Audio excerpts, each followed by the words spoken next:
Welcome everyone to Palm Zoo Tropical House, a brand new mini-series on the channel where we build a palm tree shaped zoo house housing all the tropical DLC animals and some little surprises. If you're in for that, stick with me and let's get going. So welcome for the second episode of Palm Zoo. Today we are bringing in the Lar Gibbon. However, spoiler ahead, this is the absolute center of the build. This is the central idea. This is what everything is built around. I will talk about this in specific during the episode, but hear me out. This whole project was based on one single idea. Last episode I spoke a lot about the architecture, the different nuances, the different, kind of inspirations I had and so on and so forth. But that was not really the final decision I took before I started building. There was one thing that made me go this route, and this one thing was actually seeing the Lar Gibbon in action. Like, we got this early access of the pack very early on this time around, so a big thanks to Frontier. It was almost 2 weeks, which is very uncommon, but very welcome for me, because obviously time reasons it's always good to have it quite a bit ahead of time. So big thanks to them. This always helps also out in terms of iron out some glitches and stuff like that. We can give some feedback, so it makes the whole thing better in the end. But I saw this and I was like, okay, what the hell? This is good. This is like really good. I talked about this already in the overview video, but the variation was something I was relatively disappointed about when the siamang was introduced. Like, the siamang itself is amazing. It is an amazing animal. It looks cool, and the variation on the variation frame was pretty awesome, but the frame was humongous, and so the frame was not really usable at all. Now, Frontier did something I have never ever expected them to do, so this is one of these little signs that sometimes, even though we think all hope is lost, there still is hope.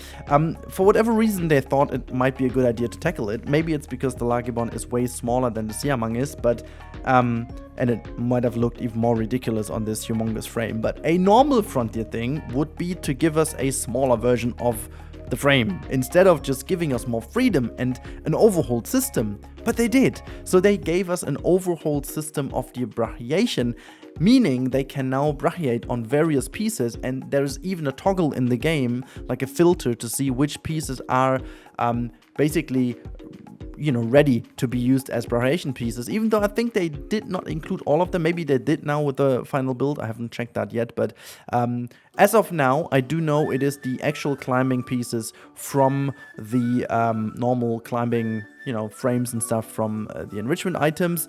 It is the vines, like the liane vines, so to say, and obviously the frame as well. But they did it for me as well on the normal rope piece, on the 4-meter straight rope piece. They also did do the brachiation used as a longer kind of line. So yeah, it's good to see that they do this now on basically custom-made frames, which is great because that enables a lot of things. And long story short, this is exactly where my idea was coming from. You can see me testing a couple of things over here, and trust me, you can be happy that I did not include the barrier setting, like the build of where the barriers are. It is a complete mess. I might show this at the end of the episode. It was a horror to get this in the works, but in fact, the siamang will be in here as well later on, just as a little spoiler ahead, but also the Lar Gibbon will be able to use the entire tropical house.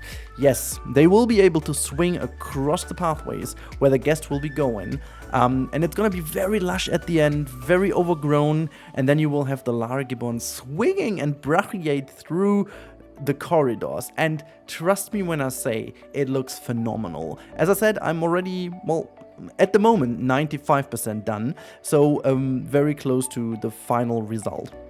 And I can already tell you it works like a charm. Like, we do have some glitches here and there. Sometimes they just fall down and, certain things happen. But combined with the fact that we can now finally toggle the climbing property of a piece, I was finally able to do something like that, because I could really just go in and I just completely disabled everything by default, and then I just put the frame in I wanted and enabled that. So that gave me full control over the corridor. And yeah, also I was using that liane for a test because it told me so that it was climbable, but in fact it isn't. Like, I didn't want them even to brachiate on it. I just wanted them to use it as a climbing frame. But whatever, they don't. So in case you want to use that, just don't, and use it as decoration instead, which is looking good. I might just add though, at the end of today's episode, it will be just like a testing version. So as I said, I basically split the whole build in several parts, so you can see the process. And this is basically the main habitat and also one corridor test. So it will feature 4 corridors in total. I will maybe leave out one for a good reason. So there will be 4 corridors in which they can go, and at the end of each corridor I will have certain enrichment items. Unfortunately, this will only be enrichment items that are not necessarily items that the keeper needs to fill in or something like that, because as you can imagine, it's impossible to bring the keeper over there, even though they can go there and use their little poover thing to clean it out, but just from a distance. Unfortunately, they can't really get here, because as soon as I would make like an opening or like a gate for the keeper, it would be open as well for the animals, simply because the game doesn't allow for more gates than one, like actual gates to the habitat. So I would need to make like a fake gate, and every traversable area that is basically even remotely usable by a keeper is 100% also usable by the gibbon. So there is no chance to trick the system, at least I don't know of any. So yeah, whatever. As always, the same as always, like putting a couple of details here and there. And I also might want to add one thing, even though it's not like, if it wasn't even obvious, I am not using any mods at all at the moment. So even though free build is working as far as I know, but I thought, for this DLC and for this build in particular, I wanted to make sure it's the pure vanilla experience of Planet Zoo for you guys. I do know that some people, and hopefully new people now, come in, and if you are new to the channel and you haven't subscribed, you better do, so you don't miss out on these weird camel builds, I guess, in the future. And yeah, just subscribe. It's good. I tell you, trust the camel. Always trust the camel. It's good. Or trust chair. And if you don't know what chair means, you definitely have to stay until you know what chair means. Anyways, the fact that I was building in here without mods is just like to showcase how much more versatile the game has gotten now, with a couple of updates to the system. And I like it. I really do like it. I love it. Also, I just completely fell in love with the new gizmo options.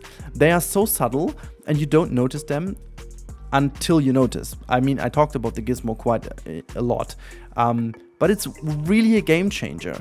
And I totally agree when some people think that the free update this time around wasn't, huge. In fact, even Lady and I had a little talk about what the hell shall we put on the freaking thumbnail, because what to show? Like there is nothing, we don't get a free animal, or we don't get a new behavior that is, well, we do get a new behavior, but it's not like obvious, as like when the animals were kicking bins and trash bins, which by the way never gets used anymore, I guess. Let's not talk about that one. And this is something I want to point out. Sometimes in these updates, they seem to be bigger than they really are at the end, because sometimes the changes that are being brought into the game are not sustainable. They are good for a moment. Like, for example, let me just name 2. I like these options, but they're not sustainable. The first one is obviously the escaped animals kicking over trash bins and stuff. The second I saw that, it was like, oh my god, they just went the extra mile. But the more I thought about this, I was like, I'm never going to use that. And potentially you will never going to use this, because everyone wants to just kind of, I don't know, make a zoo that works. And then again, they don't do this like on such a regular basis, which is realistic, that you will never, or like catch it maybe once a year or something. So it really doesn't add too much to the game. Another thing, which is in terms of, well, it's not as bad as the kicking of bins, but also the keepers being able to hold animals from the exhibits is a good thing. And I still always forget about this. It's a pity because the exhibits per se are so boring, and I know it was like kind of a, you know, attempt of making them a bit more interesting, which in fact worked. And definitely for people who love to play franchise a lot, it was a brilliant addition, but it's not like that gigantic one. However, if we talk about this one now, on the outside, this update looks super shallow and looks super like, I don't know, mediocre in terms of what we get. But if you look behind that, there are two absolutely game-changing things in here that will be used so often that they are super sustainable. And that is the gizmo for the builders. And I do understand that maybe some people don't use it, but even though people who are not using or not used the gizmo so much in the past might want to start using it now, because moving things around on a plane is super useful. But the second one is even more important, and that is the climbable toggle. It's so relevant to the game. I can't even tell. It is so relevant when it comes to building habitats and making sure animals do not escape. It's so relevant to sandbox builders to have more freedom and create more things, which this is a testament of it, that it works. And just in general, it might be one of the most game-changing options without us even knowing. So it's a huge thing. And you can also go and agree that the invisible path is also a very decent addition. Even though, I must say, the fact that it's only the ground path, it's just like, yes, you can have some natural areas now where people walk over like a natural area. That is fine, it's good, but it's not in particular game changing. So the other two are, so that makes this free update absolutely bonkers. It's really, really good, even though you don't see at the beginning. And this is something I really want to emphasis on, really how good that is. Now let's quickly talk about the build. I haven't really talked too much about it because it was relatively obvious. It is the center area. We are going to talk about this in the real-time part in a couple of seconds. I have the time then to really explain what I did there and why, but the build itself was relatively straightforward, and there's a good reason to that. So yeah, let's discuss that in the real-time part and jump over in 3, 2, 1. So we are in the actual file. It's actually the file from the next episode, so there might be some spoilers in here, but I'm trying my best to avoid them. Now, as you can see, this is a little shop we built at the end, and this is kind of a little bit of a taste how it will be looking in here. I have certain other ideas as well, but I find this quite cute. It's looking really good. And then we've got the seating area right across the street. I'm gonna put some plants in here and so on. But now we are heading towards the center build, and that is the habitat for the sea monks and the Lar Gibbons, even though we just have some Lar Gibbons in here. You can already tell my test went pretty nice, indeed. And as you can tell over here, that I also hang in down on the rope and do some variation on them. Let's see, maybe we catch it during the episode, but it's quite fun because Frontier even listed down in the patch notes that I can't do it on ropes, but effectively I have seen it in here. So maybe it's fixed in that version, but we'll see. Now let's speak quickly about the build itself. I have changed a couple of things. So first of all, as you can see, I enlarged the fence by another layer of windows because they kept escaping through here, and I built this really quick just netting thing, which makes no sense at all, but it works in terms of making sure that they don't jump down here. By the way, there was someone just doing some variation on here on the vine, just as a confirmation that they do it on this one, even though it's relatively low above the pathway, which I think is also good to know. Really love it. We are going also to have a little stroll down that route to show you how that looks across the road, and it's looking so much better. I mean, I have already filled this in, you know, I am in the lucky position to know how it looks at the end, and I got shivers when I talk about that because it looks so good at the end. But yeah, so there's this little tower we built. I think it's a really nice focal point for your eyes, and it's gonna look a lot different at the end simply because everything is surrounded properly, and then you will understand why this is relatively simple in the middle. I wanted to ensure that it's not like too overdone, you know, not too much, but there's still already a lot going on here with having some food and stuff. The only downside is I needed to cramp in everything in the middle that is relevant to the keeper, because effectively this is the only traversable area that they share. Now, what the keepers can do, theoretically they could go into the habitat and do some stuff over here. They kind of glitch in here, which is nice, but yeah, apparently that is a little bit broken. If I do show, let me just quickly show you you how the barrier situation looks around here. It's horrible, as you can tell. I needed to build like different habitats within each other, and then having everything just go around. And even though this is also going to look very cool, they will be swinging inside of the sloth habitat, and it does work. I did a couple of testings. That's really cool. They can swing through there, so pretty much what I wanted at the beginning. But yeah, so the big test was if they are going to leave the habitat over here and then just keep on swinging, and they just do. I mean, imagine you're a guest and you just go in here and you have this gibbon just hanging above you. Like, I mean, how cool is that? This is just so cool. This has like so crazy zoo vibes. I mean, this is something I would have loved to enjoy as a kid and just in a zoo, even nowadays, not even just a kid. So yeah, we go further, and I also made sure that it's very low above ground, so that once they do the brachiation and so on, it really is close to the guest. But then we also have a frame that is a lot higher up to ensure that they, you know, also have some distance at some point. Maybe this one is just doing it for us now. Let's see. They love just to run over it. They just love to run across it. But this is also the part why I will have quite a lot of those in, and also the siamangs, so that we can ensure that people will be seeing them in action. I still would love to see Frontier tweak the values a little bit so that they would brachiate even more often, as in a movement, or like in a, from A to B, so to fulfill the movement, because brachiation is equally quick as running across it. So that would be really nice if they could do it. But yeah, so you can see they're using everything just quite nicely to get to this position, and then you can tell they're using all of the stuff provided to them relatively nicely.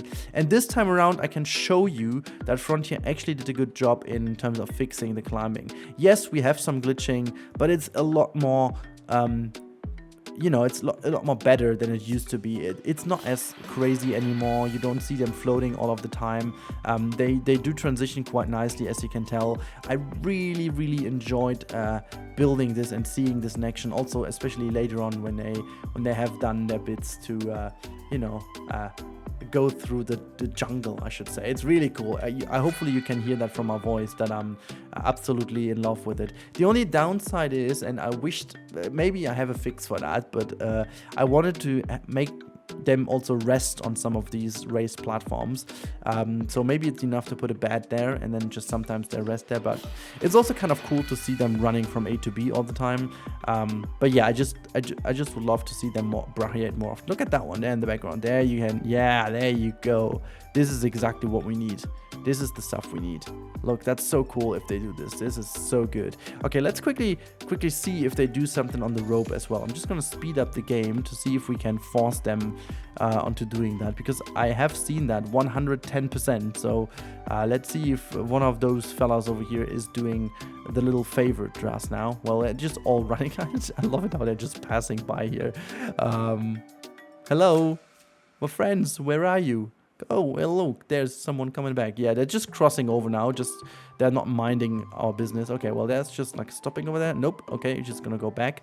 Ah, come on, stop teasing us. Just do it. Okay, well, I think I might just do a break here until I found that you don't have to wait with me.